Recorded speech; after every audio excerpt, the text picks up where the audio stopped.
നമസ്കാരം. മലയാളി വാർത്തയിലേക്ക് സ്വാഗതം.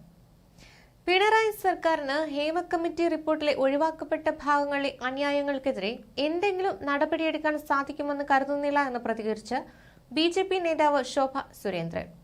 ഗുരുതര കുറ്റകൃത്യങ്ങളുണ്ടെന്ന് അറിഞ്ഞിട്ടും ഇത്രയും കാലം റിപ്പോർട്ട് പൂഴ്ത്തിവെച്ചത് സർക്കാരിന് ആരെയൊക്കെയോ സംരക്ഷിക്കാനുള്ളതുകൊണ്ടാണ്. ഹേമ കമ്മിറ്റി റിപ്പോർട്ടിന്മേൽ ഹൈക്കോടതിയുടെ മേൽനോട്ടത്തിൽ അന്വേഷണം നടത്തുകയാണ് വേണ്ടതെന്നും ശോഭ സുരേന്ദ്രൻ ഒരു മാധ്യമത്തോട് പ്രതികരിച്ചു. CPM MLA ആയി കഴിഞ്ഞാൽ ഏത് പീഡനത്തിന് നേതൃത്വം കൊടുക്കാമെന്ന് പണ്ടേ കേരളത്തിന് ബോധ്യപ്പെട്ടിട്ടുണ്ട്. സ്ത്രീക്ക് സുരക്ഷ കൊടുക്കുമെന്ന നാഴികയ്ക്ക് 40 വട്ടം പറയുന്ന സർക്കാർ സ്ത്രീകൾക്ക് അരക്ഷിതാബോധമാണ് കേരളത്തിൽ ഉണ്ടാക്കിക്കൊണ്ടിരിക്കുന്നത്. CPM നേതാക്കളായാൽ പീഡിപ്പിക്കാമെന്നാണോ? CPM MLA ആയതുകൊണ്ട് മാത്രമാണോ മുകേഷിനെതിരെ ആരോപണം വന്നത്? മുകേഷ് തെറ്റ് ചെയ്തതുകൊണ്ടാണ് ആരോപണം വന്നത്. റിപ്പോർട്ടിലെ വിവരങ്ങൾ അറിഞ്ഞുകൊണ്ട് തന്നെ സാംസ്കാരിക വകുപ്പ് മന്ത്രി ഈ റിപ്പോർട്ട് പൂഴ്ത്തിവെച്ചത് എന്തിനാണെന്ന് പറയണം. മന്ത്രിക്ക് തന്നെ ആ സ്ഥാനത്ത് തുടരാനുള്ള ധാർമ്മികത നഷ്ടപ്പെട്ടിരിക്കുകയാണ്. എന്നിട്ടും എന്തുകൊണ്ടാണ് പിണറായി വിജയൻ സജി ചെറിയാന്റെ രാജി ആവശ്യപ്പെടാത്തത്?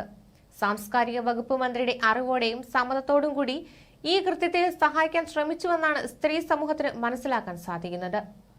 4 വർഷം റിപ്പോർട്ട് പൂഴ്ത്തിവെച്ചത് സർക്കാരിന് ആരെയൊക്കെ രക്ഷിക്കാനുള്ളത് കൊണ്ടാണ്. കല മനുഷ്യനെ നന്മയിലേക്ക് നയിക്കുമെന്ന ധാരണയുള്ളതുകൊണ്ടാണ് സാധാരണക്കാർ കലയെ പ്രോത്സാഹിപ്പിക്കുന്നത്. അങ്ങനെയുള്ളൊരു മേഖല തകരരുതെന്ന് എല്ലാവർക്കും ആഗ്രഹമുണ്ട്. എന്നാൽ അങ്ങനൊരു മേഖലയിൽ വലിയ അതിക്രമങ്ങൾ ഉണ്ടായിട്ടുണ്ടെന്ന് സർക്കാരിന് പച്ചയായി ബോധ്യപ്പെട്ടിട്ടും അതിൽ ആരോപണ വിധേയരായവരെ രക്ഷിക്കാൻ സർക്കാർ പരിശ്രമിക്കുന്നുവെന്നതാണ് അത്യന്തം ഖേദകരമായത്. അതിനാൽ മന്ത്രി സജി ചെറിയാനെ മാറ്റി നിർത്തിക്കൊണ്ട് ഹൈക്കോടതിയുടെ മേൽനോട്ടത്തിൽ ഇവിടെ അന്വേഷണം നടത്തണമെന്ന് ശോഭാ സുരേന്ദ്രൻ ആവശ്യപ്പെടുന്നു. ഹേമ കമ്മിറ്റി റിപ്പോർട്ടിന്മേൽ ദേശീയ വനിതാ കമ്മീഷന് പരാതി നൽകാൻ ഒരുങ്ങുകയാണ് സംസ്ഥാനത്തെ BJP നേതാക്കൾ.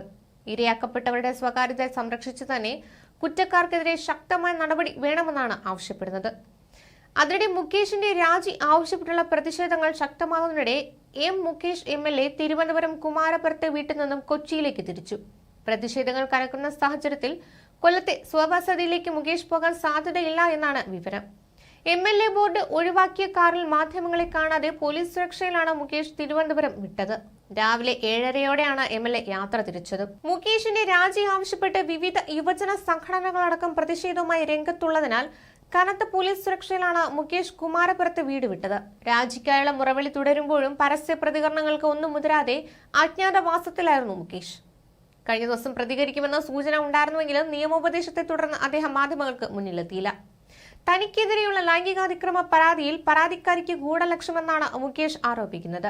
തന്റെ സിനിമ രാഷ്ട്രീയ ജീവിതം തകർക്കാൻ ലക്ഷ്യമിട്ട് ആരോപണമെന്നാണ് പറഞ്ഞ മുകേഷ് ആ ആരോപണം തെറ്റാണെന്ന് തെളിയിക്കാൻ 2009 മാർച്ച് 7-ന് അയച്ച മെയിൽ സന്ദേശം തെളിവായി ഉണ്ടെന്നും വ്യക്തമാക്കി. എന്നാൽ മുൻകൂർ ജാമ്യം തേടി കോടതിയിൽ മുകേഷ് സമർപ്പിച്ച തെളിവുകൾ പരാതിക്കാരിയായ നടി നിഷേധിച്ചു. താൻ അയച്ചതായി പറയുന്ന ഇമെയിൽ മുകേഷിന്റെ കുക്കിഡപ്പ് സ്റ്റോറി ആണെന്ന് പരാതിക്കാരി ആരോപിച്ചു.